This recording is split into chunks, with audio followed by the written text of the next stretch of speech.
নমস্কার, আমি মৌমিতা। আমার কবিতা পাঠ চ্যানেলে আমার সকল শ্রোতা বন্ধু এবং দর্শক বন্ধুকে আন্তরিক শুভকামনা জানিয়ে আজকের গল্প পাঠ শুরু করছি। আজ আমি আপনাদেরকে পড়ে শোনাবো প্রখ্যাত সাহিত্যিক চারুচন্দ্র চক্রবর্তী অর্থাৎ জরাসন্ধের লেখা একটি খুব সুন্দর ছোট গল্প। গল্পের নাম মংলি। শুনতে থাকুন আজকের গল্প মংলি।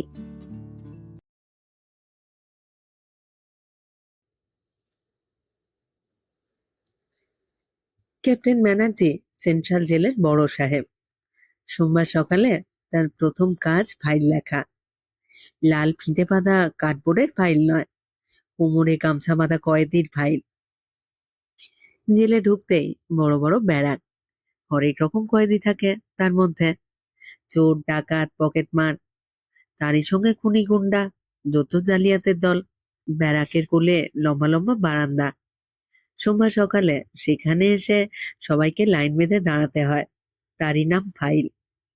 বড় সাহেব সামনে দিয়ে চলে যান, আগে পিছে চারজন ব্যাটনধারী সিপাই, তার পেছনে জেল অফিসের বাবুরা। যার যার নালিশ থাকে লোকগুলো একে একে বলে যায়। কত রকমের নালিশ। কারোর গম পেশা ভালো লাগছে না, গুদামে যেতে চায়। সেখানে সুবিধা আছে, হাত সাফাই জানা থাকলে কাজ করতে করতে কখনো কখনো দু একটা পেঁয়াজ লঙ্কা কিংবা একটু গুড় ফস করে মুখে পুড়ে দেওয়া চলে। কেউ মেট হতে চায়, সাধারণ কয়েদি থেকে কয়েদি সরকার। অনেকদিন তো খাটলো, একটু খাটাবার ইচ্ছা। যারা জেলে যায় তাদেরও বাড়িঘর ছেলে মেয়ে আছে, তা নিয়েও নালিশের অন্ত নেই। কেউ 6 মাস বাড়ির চিঠি পায়নি, জানতে চায় কে কেমন আছে। কারোর জমি জমা নিলাম হতে চলেছে, কেমন করে বাঁচানো যায়। কারো ক্ষেত থেকে ধান, ঝাড় থেকে বাঁশ জোর করে কেটে নিচ্ছে পাড়ার লোকেরা, পুলিশের সাহায্য চায়। স্কুলের মাইনে দিতে পারেনি বলে কারো ছেলের নাম কাটা গেছে, বড় সাহেব যদি হেডমাস্টার মশাইকে একটা চিঠি লিখে দেন। এমনই সব ফিরিস্তি। কোণের দিকে দাঁড়িয়েছিল একজন মাতব্বর গোছের কয়েদি। সবাই না শুনতে পায় এমনই ভাবে গলা খাটো করে বলল, আমার ঘরে কিছু টাকা আছে হুজুর, চুরি হয়ে যেতে পারে, এখানে এনে রাখা যায়?" বড় সাহেব বললেন, "যায়, কেউ যদি পৌঁছে দেয়। অফিসে জমা থাকবে, যাবার সময় পেয়ে যাবে।" পাশের লোকটি জোরে জোরে ঘাড় নাড়ছিল। "কিছু বলবে?" জিজ্ঞেস করলেন সাহেব। সে খুশি হয়ে বলল, "আগে না, বুঝে গেছি।" আশেপাশে চাপা হাসির ঢেউ খেলে গেল। দু একজনকে বলতে শোনা গেল, "ও পাগল আছে হুজুর।" সাহেব চলে যেতেই একদল কয়েদি এসে ঘিরে ধরলো পাগলাকে। "এই জগা, মাথা নাড়ছিলি কেন অমন করে?" জগার আনন্দ আর ধরে না, একগাল হেসে বলল, যাক, আর ভাবনা নেই। নিজের ভাবনা ঘোচাতে গিয়ে জগা যে অত বড় জেলের গোটা অফিসটাকেই ভাবিয়ে তুলবে, সেই কথা কেউ ভাবতেই পারেনি। ব্যাপারটা ঘটলো ঠিক 10 দিন পরে। বেলা তখন প্রায় 11টা। পুরো দমে কাজ চলছে। সুপার থেকে ছোট কেরানি, কারণ নিঃশ্বাস ফেলবার ফুরসত নেই। এমন সময় একজন গাঁয়ের লোক বেশ বড়সড় একটা বকনা বাছুর নিয়ে জেলের সামনে এসে দাঁড়ালো। বন্দুকধারী সান্ত্রী গেটের বাইরে টহল দিচ্ছিল। জিজ্ঞেস করলো, "কি চাই?" গে, "এটা জমা দেব।" "কি জমা দেবে? এই গরু?" গে, সান্ত্রী তো অবাক। "গরু জমা দেবে জেলখানায়?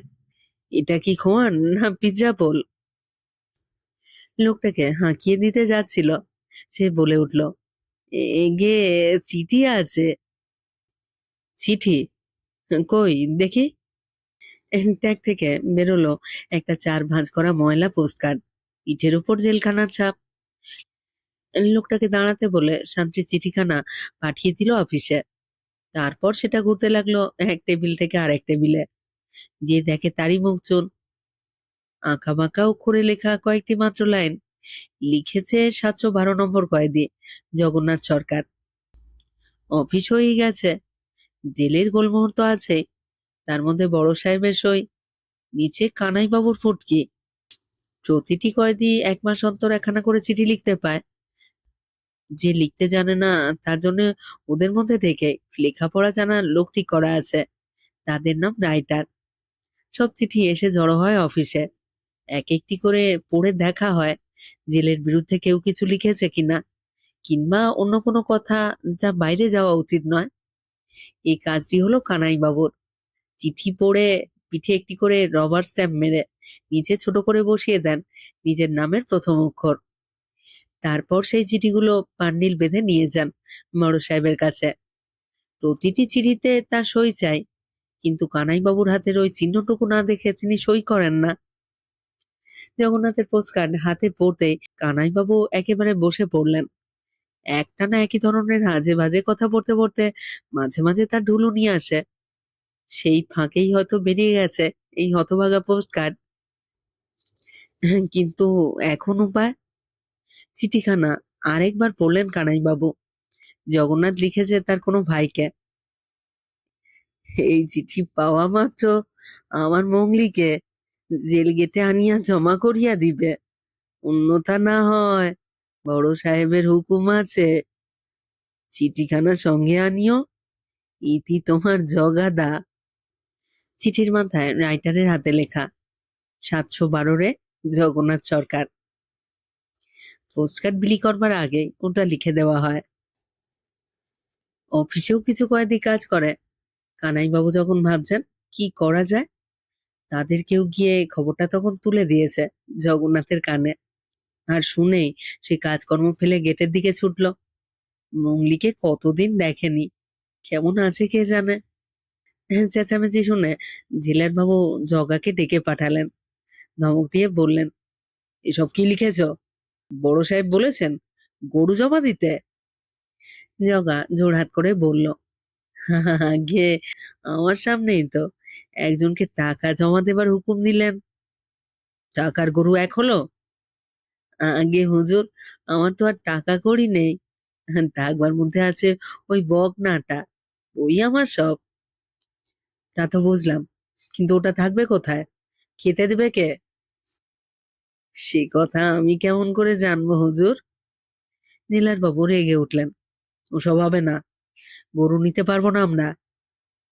তাহলে ও কোথায় যাবে হুজুর? আমার যে আর কেউ নেই, একটু ঘাস জল না পেলে মরে যাবে বকনাটা। আফিস থেকে কিছুতেই নড়ে না দেখে শেষ পর্যন্ত ওকে বড় সাহেবের কাছে হাজির করা হলো। তিনি যখন চিঠিটা পড়ছেন, জগা হঠাৎ সিপাহীদের পায়ের ফাঁক দিয়ে ছুটে গিয়ে তার টেবিলের নিচে পা দুটো জড়িয়ে ধরলো।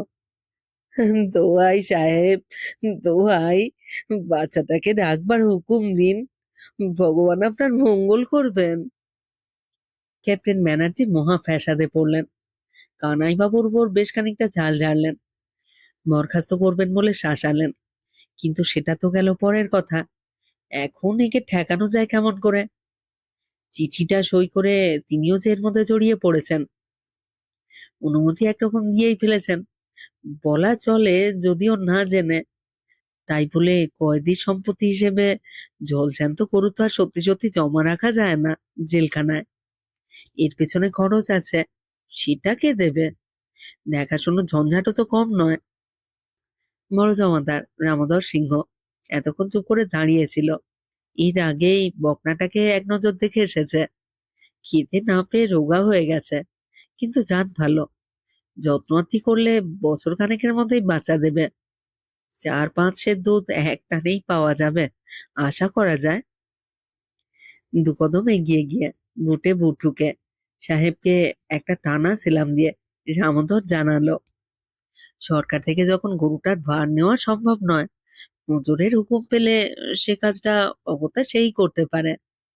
বকনা বাছুর মা ভগবতীর অংশ, এসে যখন পড়েছে ফিরিয়ে দিলে অধর্ম হবে। জেল পাঁচিলের বাইরে বড় জমাদারের সরকারি বাসা, সেখানে গরু রাখবার হুকুম নেই। কেউ কেউ লুকিয়ে রাখে, সুপার একেবারেই জানেন না তা নয়। তবে নিজে থেকে সরকারি অনুমতিটা দেন কেমন করে, তাই জিজ্ঞেস করলেন, রাখবে কোথায়? জমাদার যা বলল শুনেই বোঝা গেল তখনই মানিয়েছে কথাগুলো। শহরতলির কোনোখানে তার কি এক ভাই নাকি দুধের ব্যবসা করে, একখানা ছোটখাটো খাটাল আছে, সেইখানেই রেখে দেবে, মাঝে মাঝে গিয়ে দেখে আসবে। সুপার রাজি হলেন। কথা রইল, বছর দুই পরে জগন্নাথ যখন জেল থেকে ছাড়া পাবে তখন গরু তাকে ফিরিয়ে দেওয়া হবে। জমাদার কোনো খরচপত্র দাবি করতে পারবে না। সবাই খুশি। জগা তো একরকম নাচতে নাচতেই চলে গেল। রামোদর ভাবলো রাম জেতা জিতেছে সে। আর ঘাম দিয়ে জ্বর ছাড়লো কানাই বাবুর। আর একটু হলেই চাকরিটা গিয়েছিল আর কি। যা আন্দাজ করা গিয়েছিল, শহরতলির খাটালে নয়, রামোদরের বাসাতে মানুষ হতে লাগলো মঙ্গলি। ডিউটি থেকে ফিরে উর্দিটা ছেড়ে সে লেগে যায় গরুর সেবায়। ওর থেকে জুটি আনে কচি কচি ঘাস, নিজের হাতে খড় কাটে, বেশি করে খৈল আর ভুসি দিয়ে জাবনা মেখে নিজের হাতে খাওয়ায়। 1 মাসের মধ্যেই বকনাটা চেহারা ফিরে এলো। 3-4 মাস পরে তাকে আর চেনাই যায় না। জগা প্রায় খবর নেয়, আমার মঙ্গলি, আমার মঙ্গলি ভালো আছে জমাদার সাহেব। ভালো আছে মানে? দেখলে তুই চিনতেই পারবি না। বেশ কাচ্ছে দাচ্ছে তো, তাল টাল খাচ্ছে। আর সেসব খাবার তুই কোনোদিন চোখেও দেখিসনি। আপনার খুব খরচ হচ্ছে তাহলে। কি করব বল, গাই গরু মা দুর্গা হলোই বা পরের জিনিস। ঠিক মতো আদর যত্ন না করলে ওখানে গিয়ে কি জবাব দেব? আঙুল দিয়ে আকাশের দিকটা দেখিয়ে দেয় রামোদর। জগা আর একটু কাছে সরে আসে, ভয় ভয়ে বলে, আমাকে একটু দেখাতে পারেন জমাদার সাহেব? কতদিন দেখিনি বাচ্চাটাকে। তোর জিনিস তুই দেখবি, তাতে আর আপত্তি কি? কিন্তু সে কি এইখানে, পাকা 2 মাইল পথ। একদিন যদি নিয়ে আসেন গেটের সামনে। জমাদার বড় বড় চোখ করে বলে, যা যা, মন লাগিয়ে কাজকর্ম কর। বড় সাহেব জানতে পারলে রুখে আছে। তোর মেয়াদ তো ফুরিয়ে এলো, কটা দিন দেখতে দেখতে কেটে যাবে। বছর ঘুরতে মোগলির একটি চমৎকার বাচ্চা হলো, দুধের মতো সাদা, কপালে সোনালি ছাঁদ। রামোদর তার নাম রাখলো ধবলি। লোকে বলে গরুর দুধ মুখে, জমাদার সেটা ভালো করেই জানে। মোগলির খাবার দিকটায় সে বরাবর নজর দিয়ে এসেছে, এখন তো আরো দেবার কথা। দুধ বেড়ে চললো দিন দিন। মাস দুই যেতেই দুবেলা মিলিয়ে 6-7 সের দুধ দেয় মোগলি। খেয়ে বিলিয়ে খানিকটা বিক্রিও করে রামোদর, সেটা অবশ্যই খুব গোপনে। দুধের অঙ্কটাও গোপন রাখে। কেউ জানতে চাইলে মুখ কাঁচুমাচু করে বলে, কত আর, দুবেলায় টেনে টুনে 2 সের, যা খায় তার তুলনায় কিছু না, নাহা লোকসান বুঝলে না। জগা আজকাল তার বকনার কথা বড় একটা জানতে চায় না। সারা দিন খাটে, ভালো কাজ করলে কয়েদিরা পুরো মেয়াদ থেকে কিছুটা করে মাপ পায়। 3 বছর সাজা নিয়ে যে এলো, 2.5 বছর বাদেই যেতে পারে। ওই দিকেই মন দিয়েছে জগন্নাথ। মঙ্গলিকে নিয়ে তাড়াতাড়ি বাড়ি যেতে হবে। মঙ্গলি যে আগের মতো ছোটটি নেই, বড় হয়েছে, বাচ্চা দিয়েছে, এদিকটা সে ভাবেনি। এসব খবরও তাকে কেউ দেয়নি। জগন্নাথের খালাসের দিন এসে গেল। ব্যানার্জি সাহেব তাকে বলেননি। 20-22 জন কয়েদি সেদিন মেয়াদ শেষ করে বেরিয়ে যাচ্ছে। সবাই লাইন করে বসে আছে তার সামনে। খালাসি সেরেস্তা ডেপুটি বাবু হাতে এক বান্ডিল কাগজ নিয়ে এক এক করে নাম ডাকছেন। যার নাম সে উঠে এলে হাতে দিচ্ছেন কয়েকখানা খোরাকি পয়সা আর একখানা করে রেলের পাস। লোকটি সিলাম করে চলে যাচ্ছে।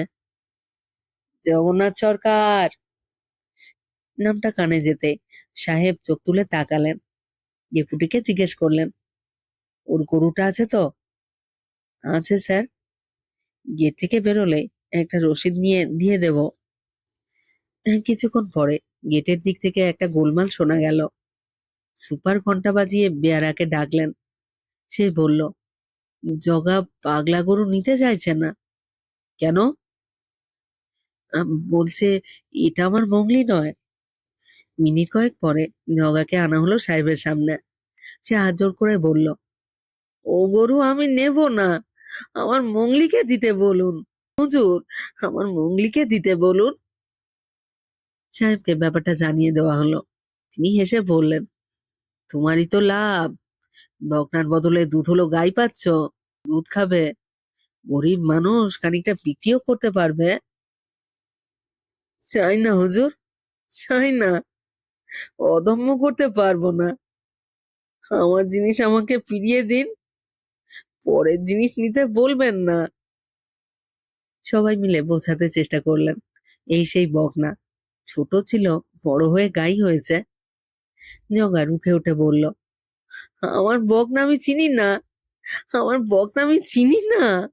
আমাকে দেখলে ছুটে চলে আসতো। আর ওই ধেড়ে গরুটা একবারও চোখ তুলে দেখলো না। বলতে বলতে তার চোখ দুটো ছলছল করে উঠল। পাগলের সঙ্গে বকবক করতে গেলে জেল সুপারের চলে না, সে সময় কই। জগাকে সরিয়ে নিয়ে যাবার ইশারা করলেন। সে যেতে চায় না। দুজন সিপাই মিলে টেনে হিঁচড়ে বের করে দিল। গেটের বাইরে নিয়ে আরো এক দফা বোঝানো হলো। জগার ওই এক কথা। শেষের দিকটায় জেলার বাবু এসে কড়া ধমক দিতেই কাঁদতে কাঁদতে চলে গেল। খোরাকির পয়সাগুলো টান মেরে ছড়িয়ে ফেললো। চাই না, চাই না তোমাদের পয়সা। মাস চারেক পরে একদিন সন্ধ্যাবেলা কালো রঙের কয়েদি গাড়ি গেটের সামনে এসে থামতেই তার ভেতর থেকে বেরোলো জগন্নাথ সরকার। সিপাহীদের কেউ কেউ চিনতে পেরে বলল, কি রে জগা, আবার এলি যে? কি মামলা? জগা গুম হয়ে রইল, কোনো জবাব দিল না। ওই গাড়িতেই আর একজন লোক ছিল, অন্য মামলার আসামি, কিন্তু জগার বাড়ির কাছেই তার বাড়ি। তার মুখ থেকেই শোনা গেল ব্যাপারটা। জেল থেকে বাড়ি ফিরবার পর জগা প্রায় ঘুরে বেড়াতো। একদিন মাঠ থেকে ফিরছে, দেখলো একটা বকনা চড়ে বেড়াচ্ছে, ঠিক তার মংলির মতোই দেখতে। হাতে দড়ি নেই, খোঁচার দিকটা খুলে বাছুরটার গলায় জড়িয়ে সোজা নিয়ে চললো বাড়ি। যার গরু সে ছুটে এলো, এ কি, আমার বকনা নিয়ে চললো কোথায়? জগা তেড়ে উঠল, তোমার বকনা মানে? এ তো আমার মংলি। লোকটা তা শুনবে কেন? প্রথমে চেষ্টা করলো ছিনিয়ে নিতে, কিন্তু জগার সঙ্গে জোরে পেরে উঠলো না। হ্যাঁ, তখন চোর চোর বলে চেঁচাতে শুরু করলো। লোকজন ছুটে এলো এবং বাছুর শুদ্ধ জগাকে নিয়ে গেল থানায়। আজ সারাদিন জেলে যত লোক আমদানি হলো, কাল সকালেই তাদের হাজির করতে হয় জেল সুপারের দরবারে। জগাকে যখন নিয়ে আসা হলো, ক্যাপ্টেন ব্যানার্জি তার ওয়ারেন্ট দেখে বললেন, চুরি কেস? কি চুরি করেছিলে?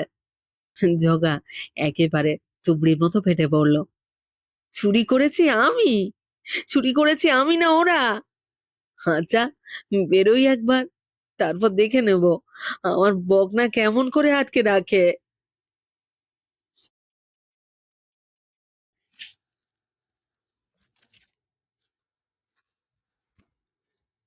শেষ হলো আজকের গল্প। চারুচন্দ্র চক্রবর্তী লেখা ছোট গল্প মুংলি। কেমন লাগলো আজকের গল্পটি?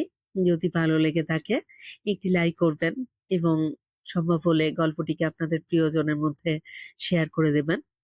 আর যারা নতুন শুনছেন, যারা এখনো এই চ্যানেলটি সাবস্ক্রাইব করেননি, তাদের কাছে অনুরোধ, আপনারা সাবস্ক্রাইব করে সাথে থাকুন আর নিয়মিত শুনতে থাকুন নতুন নতুন বাংলা গল্প। সবাই খুব ভালো থাকুন। ফিরে আসছি খুব শীঘ্র নতুন গল্প নিয়ে।